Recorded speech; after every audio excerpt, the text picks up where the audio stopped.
ఉత్తరప్రదేశ్లో కుంభమేళా జరిపించడంలో మరి ముఖ్యమంత్రి ప్రధాన భూమికి పోషించారు.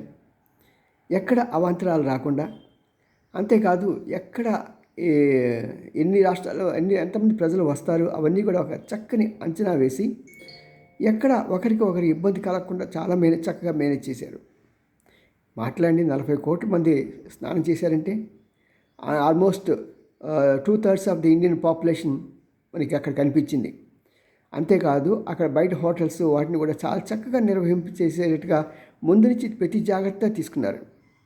మరి అనుకోకుండా ఢిల్లీ రైల్వే స్టేషన్ జరిగిన ఇది తప్పించి అని ఢిల్లీ ఇతని చేతిలో లేదు. అందులో అది కేంద్ర ప్రభుత్వ ఆధీనంలో ఉండేది రైల్వే స్టేషన్లు. అక్కడ వాళ్ళు కొద్దిగా ఫెయిల్ అయ్యారేమో కానీ మరి ఇక్కడ ఇతను ఫెయిల్ కాలేదు.